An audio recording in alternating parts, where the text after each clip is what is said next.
नमस्ते प्यारे बच्चों, आप सभी का स्वागत है। हम तैयारी कर रहे हैं NAS परीक्षा की और आज की इस वीडियो में हम हिंदी के प्रश्नों को देखेंगे, जो कि हिंदी की परीक्षा में जिस तरह के प्रश्न आएंगे उसमें से एक जो प्रकार है वो है अनुच्छेद। यानी कि आपको एक अनुच्छेद दिया गया होगा, 1 से 2 जो भी अनुच्छेद आएंगे आपके परीक्षा में, पहले अनुच्छेद दिया गया होगा। वो अनुच्छेद आपकी किताब से भी हो सकता है, आपके पढ़ा हुआ, या फिर वो बिना पढ़ा भी हो सकता है। तो पहले एक प्रश्न अनुच्छेद दिया गया होगा और उस पर 5 प्रश्न आधारित होंगे जिनको आपको जवाब देने होंगे। और हर प्रश्न के लिए आपको पता ही है, आपको 4 ऑप्शन दिए जाएंगे। तो चलिए हम शुरू करते हैं। देखिए, निर्देश पढ़ लेते हैं। निर्देश पहले की तरह जैसे मैंने आपको बताया हुआ है, सभी वीडियो में बताती हूँ कि जो भी आपको प्रश्न दिया जाएगा उसके 4 विकल्प होंगे और जो भी सही विकल्प होगा उसको चुनकर आपको गोल घेरा लगा। तो अभी यहाँ पर हमारा पहला अनुच्छेद है। अनुच्छेद के लिए जो निर्देश है वो पढ़ लेते हैं। दिए गए अनुच्छेद को पढ़कर प्रश्नों के उत्तर में सही विकल्प पर गोला लगाइए। चलिए हम अनुच्छेद शुरू करते हैं। मैं पढ़ रही हूँ, आप सभी ध्यान से सुनेंगे। आप साथ साथ मेरे साथ साथ स्वयं भी पढ़ सकते हैं। एक गिलहरी पानी की तलाश में इधर उधर भटक रही थी, लेकिन उसे कहीं पानी नहीं मिला।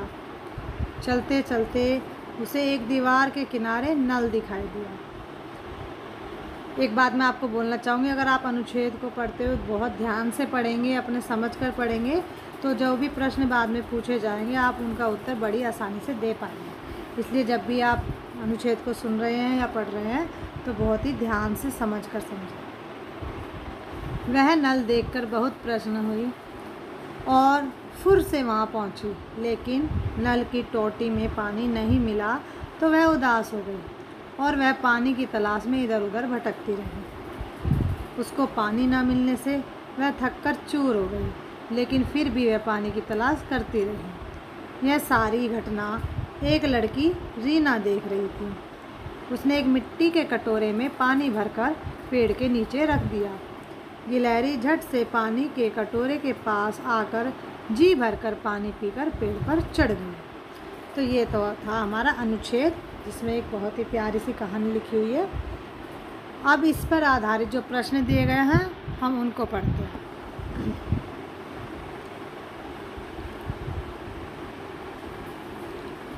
देखो, यहाँ पर इस अनुच्छेद के लिए 5 प्रश्न दिए गए हैं। मैं इसको थोड़ा छोटा कर लेती हूँ ताकि आपको सारे प्रश्न दिख जाए। ठीक है, देखो पहला प्रश्न है, दी गई कहानी का मुख्य पात्र कौन है? आप बताओ इसमें अभी किस पर आधारित थी ये कहानी। सबसे पहले देखो यहाँ पे पहली लाइन में देखो गिलहरी है ना, यहाँ लिखा है गिलहरी। तो जो ये इसका जो मुख्य पात्र है वो है एक गिलहरी। ऑप्शन नंबर बी, आपका जो बी विकल्प है वो सही हो जाएगा। नल कहाँ लगा था? अब देखो नल कहाँ पर था, उसने देखा। दूसरी लाइन में आते हैं हम, देखो उसे चलते चलते चलते उसे दीवार के किनारे नल दिखाई दिया। तो दीवार के किनारे यहाँ पर लिखा है आंसर चौथे नंबर पर, डी ऑप्शन पर, दीवार के किनारे। प्रश्न नंबर 3, गिलहरी को पानी किस प्रकार मिला? तो देखो उसने जब वो नल के पास गई थी तो वहाँ पर तो पानी उसको नहीं मिला था, क्योंकि उस नल की टोटी में पानी नहीं था। पर उसे बाद में पानी कैसे मिला? जो रीना थी ना, ये लड़की रीना, इसने कटोरे में, मिट्टी के कटोरे में पानी भरकर पेड़ के नीचे रख दिया था। तो अभी यहाँ पर ऑप्शन देख लेते हैं। यहाँ पे जो भी हमें 4 विकल्प दिए गए हैं, दाने की, भोजन की, पानी की, 1 मिनट नहीं, प्रश्न नंबर 3 पर है ना, थक जाने के कारण, कोशिश करने के कारण, काम चोरी के कारण, या पेड़ पर चढ़ जाने के कारण। देखो उसने कोशिश की थी तब उसको पानी मिला था, है ना। तो प्रश्न नंबर 4 है, गिलहरी को किसकी तलाश थी? दाने की, भोजन की, पानी की, या कटोरे की? तो इसका जो सही जवाब है आप ही बताओ। चलो चलो जल्दी से आप बताओ। बिल्कुल सही, बी, पानी की। गिलहरी को पानी की तलाश थी। प्रश्न नंबर 5, हमें रीना से क्या सीखना चाहिए? दूसरों को सताना, पानी व्यर्थ बहाना, दूसरों की मदद करना या फिर उदास होना। इसका सही उत्तर होगा सी, दूसरों की मदद करना। ये जो हमने कहानी पढ़ी बहुत ही अच्छी थी और इस कहानी से हमें शिक्षा मिलती है कि हमें भी दूसरों की मदद करनी चाहिए। चलिए अब हम अगला अनुच्छेद पढ़ते हैं। आप शाला के पुस्तकालय में पुस्तक पढ़ने जाते हैं। शाला का मतलब है यहाँ पर विद्यालय। पाठशाला आपने सुना होगा ना, पढ़ने के लिए जो शाला होती है वो पाठशाला। तो यहीं पर शाला वर्ड लिखा हुआ है कि पुस्तकालय में, और पुस्तकों का जो घर होता है वो, पुस्तकों का जो आलय होता है वो पुस्तकालय। आपके स्कूल में भी, सभी के स्कूल में पुस्तकालय हो जरूर होगा। आप शाला के पुस्तकालय में पुस्तक पढ़ने जाते हैं। पढ़ने के लिए एक पुस्तक लेते हैं। पढ़ते पढ़ते पुस्तक में से 2 सुंदर चित्र निकाल लेते हैं। यह आपने पुस्तकालय की पुस्तक का सही उपयोग नहीं किया। बिल्कुल सही बात लिखी है। आपने पुस्तक पढ़ी और आपको 2 चित्र पसंद आ गए और आपने वो वहाँ से फाड़ लिए, निकाल लिए उस पुस्तक से। तो ये तो बिल्कुल गलत बात है ना।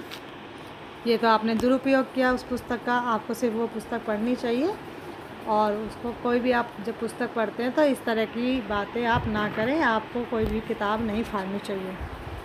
यह पुस्तक आपकी निजी नहीं थी। निजी मतलब पर्सनल, यानी कि जो सिर्फ आपकी होती है उसे कोई और यूज़ नहीं करता। यह पुस्तक आपकी निजी नहीं थी, सार्वजनिक थी। सार्वजनिक मतलब जो हर किसी के लिए यूज़ की जाती है, हर कोई इसका उपयोग करता है, प्रयोग करता है। सार्वजनिक मतलब हर जन के लिए। इसी प्रकार पुस्तकालय की पत्र पत्रिकाओं, पुस्तकों पर कुछ लिख देना, पुस्तकालय की पुस्तक उनमें से कुछ फाड़कर अपने घर ले जाना सार्वजनिक वस्तु का सदुपयोग नहीं कहलाता। जैसा कि आपको भी विद्यालय में पुस्तकालय से पुस्तक मिलती होंगी, तो पुस्तकालय की पुस्तक इसलिए होती है कि आप अपने पढ़ने की क्षमता को बढ़ा सकें, आप में पढ़ने की आदत विकसित हो सके और आप अच्छी अच्छी बातें सीख सकें उनसे और अपने ज्ञान में वृद्धि कर सकें। पर पुस्तकालय की पुस्तक लेने का मतलब ये नहीं है कि आप उनको फाड़ दो या फिर अपने घर ले जाओ, क्योंकि वो आपकी पर्सनल नहीं होती, आपकी निजी नहीं होती, वो सभी के यूज़ के लिए होती है। और अगर आप ऐसा करते हैं तो वह बिल्कुल गलत बात है। इसी प्रकार पुस्तकालय में बैठकर पढ़ने की बजाय आपस में गप्पे मारने लगे तो भी वह वाचनालय का सही उपयोग नहीं कहलाएगा। देखो यहाँ पुस्तकालय के लिए एक वर्ड लिखा है, वाचनालय। आपस में बातचीत करने से वाचनालय में बैठे दूसरे व्यक्तियों के पढ़ने में बाधा पड़ती है।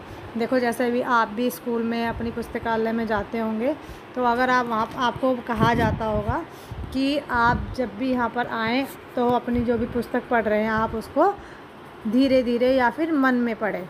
अगर आप तेज़ आवाज़ में पढ़ते हैं तो जो बाकी अन्य बच्चे पढ़ रहे होते हैं उनको अपनी किताब पढ़ने में परेशानी होती है, क्योंकि उनके कानों में आपकी आवाज़ जाएगी और अगर वो भी ऐसा करेंगे तो आपको भी परेशानी होगी। इसलिए हमें आराम से पढ़ना चाहिए, तेज़ आवाज़ में नहीं पढ़ना चाहिए और कोशिश करें कि आप अपने मन में ही पढ़ें। चलिए, ये तो हमने अनुच्छेद पढ़ लिया। अब इस पर जो आधारित प्रश्न है वो पढ़ लेते हैं। पुस्तकालय की पुस्तकों का सही उपयोग क्या है? उन पर लिखना, उन्हें पढ़ना, उन्हें फाड़ना या फिर चित्र निकालना। देखो ये गलत है, फाड़ना नहीं चाहिए, चित्र भी नहीं निकालना चाहिए, उन पर लिखना भी नहीं चाहिए। सही उत्तर है उन्हें पढ़ना चाहिए।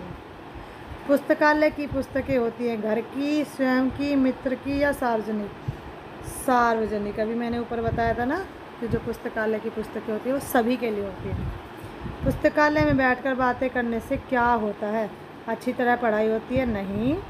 पढ़ने में खूब मन लगता है? गलत बात। पहली बात तो यहाँ पे पुस्तकालय में बैठकर बातें नहीं करनी चाहिए। समय का सदुपयोग होता है? नहीं, गलत। दूसरों का पढ़ने में बाधा होती है? यस, दूसरों को पढ़ने में बाधा होती है। अगर आप वहाँ पर बैठकर बातें कर रहे हो तो दूसरे बच्चों को पढ़ने में परेशानी होगी। बाधा मतलब परेशानी। वाचनालय का सही उपयोग है शोर मचाना, बैठकर बात करना, खेल खेलना या किताबें पढ़ना। आप बता, चलो इसका जवाब। बिल्कुल सही। इसका जो सही उत्तर है वो है डी, किताबें पढ़ना। वाचनालय में हम किताबें पढ़ने जाते हैं, पुस्तकालय में हम किताबें पढ़ने जाते हैं। और इसका आखिरी प्रश्न है, सदुपयोग का विलोम शब्द क्या होगा। देखो, सदुपयोग का मतलब है सही उपयोग करना, अच्छा उपयोग करना, और इसका जो विपरीत होगा वो होगा दुरुपयोग, गलत प्रयोग करना। ठीक है, गलत उपयोग करना। अब हम आ जाते हैं अगले अनुच्छेद पर। बस हम एक ये वाला अनुच्छेद पढ़ेंगे, उसके बाद इस अनुच्छेद के प्रश्न हल करेंगे। ठीक है। मम्मी पापा के साथ मोनू बाजार से लौटी तो बहुत गुस्से में थी। पैर पटकती हुई वह घर में घुसी और मुंह फुलाकर बैठ गई। मम्मी ने बार बार पूछा भी क्या हुआ है, पर वह चुपचाप रही। तभी मोनू के पापा कुछ सोचते हुए बोले, मुझे पता चल गया, हमारी मोनू को वह हरी वाली फ़्रॉक चाहिए थी, है ना। हाँ, वही फ़्रॉक चाहिए।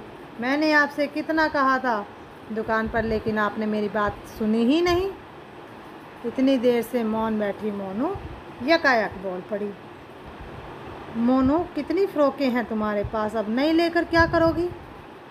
पिछले महीने तुम्हारे जन्मदिन पर नए कपड़े और जूते दिलवाए थे और उपहारों में भी तुम्हें 3 फ़्रॉक मिली। फिजूल खर्ची अच्छी बात नहीं है। मोनू को पापा की बात समझ में आ गई। उसने नई फ़्रॉक की जिद छोड़ दी। देखो कितनी अच्छी बात लिखी है ना इस अनुच्छेद में, इस कहानी में। देखो, कई बार आप भी ऐसा ही करते होंगे, अपने मम्मी पापा से जिद करते होंगे किसी सामान के लिए। तो ये कहानी भी कुछ इसी तरीके से है, जिसमें मोनू अपने मम्मी पापा से नई फ़्रॉक के लिए जिद कर रही थी, पर जब बाद में उसके पापा ने समझाया तो वह समझ गई और फिर उसने वो जिद नहीं की। आपको भी अपने मम्मी पापा की बात माननी चाहिए और इस तरह की कोई जिद नहीं करनी चाहिए। चलिए अब हम इसके प्रश्न देख लेते हैं। पहला प्रश्न है, मोनू को किसके रंग जैसी फ़्रॉक पसंद थी। देखो देखो, जल्दी से ढूंढो इसका जवाब, ढूंढो। इसका जवाब तीसरी लाइन में है। देखो, हमारी मोनू को वह हरी वाली फ़्रॉक चाहिए थी। तो हरा रंग किसका होता है यहाँ पर बताओ। देखो, ए ऑप्शन में पूछा है कोयल के रंग की, मोर के रंग की, फिर है तोते के रंग की, या फिर कबूतर के रंग। देखो यहाँ लिखा हरी वाली फ़्रॉक, तो हरा रंग किसका होता है। बिल्कुल सही जवाब आपका, हरा रंग होता है तोते का। तोते के रंग की फ़्रॉक चाहिए थी मोनू को। अगला प्रश्न है, मुंह फुलाने का अर्थ क्या होता है। देखो, ये एक मुहावरा है, ठीक है, जिसका मतलब होता है हम रूठ जाते हैं ना, जब किसी को रूठने को हम बोलते हैं मुंह फुलाना। तो इसका पहला ही उत्तर जो है वो सही है, रूठना। मोनू को उपहार कब मिला था। मोनू को, देखो अभी हमने ऊपर पढ़ा था अनुच्छेद में कि मोनू को उपहार उसके जन्मदिन पर मिला था, तो इसका उत्तर होगा डी, जन्मदिन पर। अगला प्रश्न है, हम सामान खरीदते हैं कहाँ से, बताइए। स्कूल से, घर से, बाज़ार से या खेत से। आप सब भी बताओ, जब भी आपको कोई सामान लेने जाना होता है तो कहाँ जाते हो। बिल्कुल सही जवाब, बाज़ार से। कौन सी बात अच्छी नहीं है, प्रश्न नंबर 15। कौन सी बात अच्छी नहीं है। पढ़ना तो अच्छी बात होती है, खेलना भी अच्छी बात होती है, सोना भी अच्छी बात होती है, पर जो यहाँ पर सी लिखा हुआ है फिजूल खर्ची, ये अच्छी बात नहीं होती है ना। चलिए आज के लिए इतना ही। आपको मैंने आज इस वीडियो में जो भी NAS की परीक्षा में जिस तरह के अनुच्छेद आएंगे और अनुच्छेद पर आधारित जिस तरह के प्रश्न आते हैं वो मैंने आपको समझाया है। अगली जो हिंदी की वीडियो बनेगी वो अनुच्छेद पर नहीं होगी, किसी और तरीके के प्रश्न को मैं लेकर आऊँगी, ठीक है। आप तब तक इन वीडियोस का रिवीजन करें। इससे पहले मैंने गणित की भी वीडियो डाली है और EVS की भी वीडियो डाली है, तो आप उन सब्जेक्ट्स की भी तैयारी करें। अगर आपने अभी तक उन वीडियोस को नहीं देखा है तो जाकर वहाँ पर उन वीडियोस को यहाँ चैनल पर देख सकते हैं। अदरवाइज यहाँ डिस्क्रिप्शन में भी आपको लिंक मिल जाएगा, ठीक है। तो आप उन वीडियोस की भी तैयारी करें। तीनों सब्जेक्ट्स की आपको यहाँ वीडियो मिल रही हैं। आप इतने अच्छे से तैयारी करें कि आपका पेपर बहुत ही अच्छे से हो। ठीक है बच्चों, आप सभी को मेरी तरफ से शुभकामनाएं। और हाँ, अगर आपको वीडियोस अच्छी लग रही हैं तो आप अपने फ्रेंड्स को भी भेज सकते हो, उनको भी तैयारी करने के लिए मोटिवेट करो। ठीक है बच्चों, चलिए चलते हैं और फिर आपके लिए नेक्स्ट वीडियो बनाते हैं। Bye bye.